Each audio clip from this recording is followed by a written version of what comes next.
നമുക്ക് വേദന ഉണ്ടാക്കുന്ന ഒരു കാര്യം ഭഗവാൻ ചെയ്യുവോ? മോളെ അച്ഛനെ അമ്മയെ ഏൽപ്പിച്ചതാരാ? ഭഗവാനല്ലേ? മകളാണെന്ന് പറഞ്ഞതും മനസ്സു പകുത്ത് സ്നേഹം കൊടുക്കാൻ പറഞ്ഞതും ഭഗവാനാണ്. നമ്മളെ ഇനി ആർക്കും പിരിക്കാൻ പറ്റില്ല മോളെ, ഒരു ശക്തിക്കും. അതുപോട്ടെ, എങ്ങനെ നടക്കുന്നു സൂര്യയുടെ ചികിത്സയൊക്കെ? ഏട്ടന് നല്ല മാറ്റമുണ്ട് അച്ഛാ, പ്രത്യേകിച്ച് ഏട്ടന്റെ മനസ്സിന്. ഇപ്പൊ എന്താന്നറിയോ, ഏട്ടൻ എപ്പോഴും നല്ല നല്ല കാര്യങ്ങൾ പറയും, പ്രതീക്ഷയോടെ സംസാരിക്കുകയും ചെയ്യും. മുൻപ് അങ്ങനെയൊന്നും ആയിരുന്നില്ലല്ലോ. എല്ലാം അവസാനിച്ചു എന്നുള്ള ഭാവത്തിലൊരു ഇരിപ്പായിരുന്നില്ലേ? ഇപ്പൊ അതൊക്കെ മാറി, ശരിക്കും മാറി. മാറും മോളെ, എല്ലാം ശരിയാവും. ആ, മോള് പറഞ്ഞ പ്രത്യേക പൂജകളൊക്കെ അച്ഛൻ ചെയ്യുന്നുണ്ട്, ദിവസവും അത് തുടരുകയും ചെയ്യുന്നുണ്ട്. പിന്നെ ചികിത്സിക്കാൻ വന്ന വൈദ്യുതി നിസ്സാരക്കാരനല്ലല്ലോ. ചുറ്റും നിൽക്കുന്ന നിങ്ങളെല്ലാവരും ചെയ്യേണ്ടത് സൂര്യക്ക് നല്ലൊരു മാനസികാന്തരീക്ഷം ഉണ്ടാക്കി കൊടുക്കുക എന്നുള്ളതാണ്.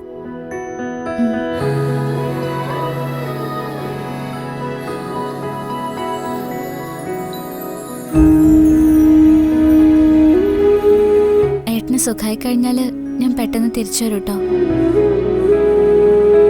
കണിമംഗലത്തിന്റെ പ്രൗഢിയല്ല, ആറ്റുശ്ശേരിയിലെ പവിത്രതയാ എന്റെ മനസ്സിന് ചേരുക. അതൊരു നല്ല കാര്യമാണ്. പക്ഷേ ഇപ്പൊ മോൾ അവിടെ നിൽക്കുന്നോണ്ട് അച്ഛന് വേറൊരു സമാധാനം കൂടിയുണ്ട്, പ്രിയങ്കയുടെ കാര്യത്തില്.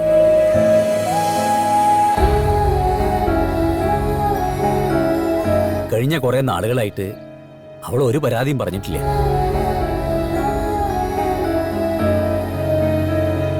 അവളെക്കുറിച്ച് ആരും ഒരു പരാതി പറഞ്ഞ് കേട്ടതുമില്ല. അടുക്കും ചിട്ടയുള്ള ഒരു ജീവിതം മനസ്സിലാക്കി കൊടുക്കാൻ എന്റെ മോൾ അവളുടെ കൂടെ ഉണ്ടാവും, നല്ലതാ.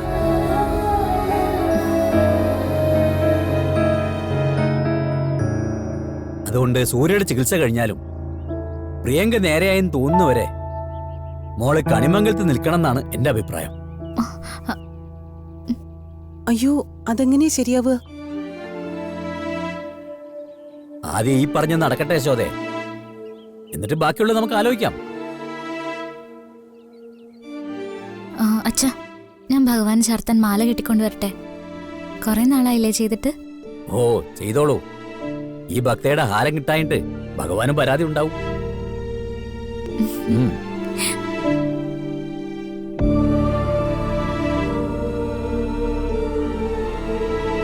അതെ, സൂര്യയുടെ അസുഖം മാറിയാൽ ഉടൻ തന്നെ അവൾ ഇങ്ങ് പോന്നോട്ടെ.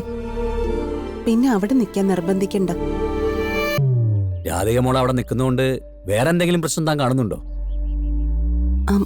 അതല്ല, ഒരു മുതിർന്ന പെൺകുട്ടിയല്ലേ.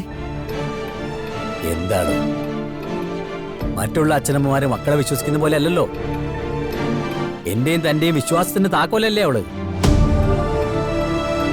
അവളുടെ ഭാഗത്തുനിന്ന് ഒരു തെറ്റും വരില്ല. എന്റെ മോളാ അവള്. തന്തയും തള്ളയും മോളും കൂടി അങ്ങ് സ്നേഹിച്ച് മത്സരിക്കാം. ഇവറ്റകൾക്കൊന്നും വേറെ പണിയില്ലേ?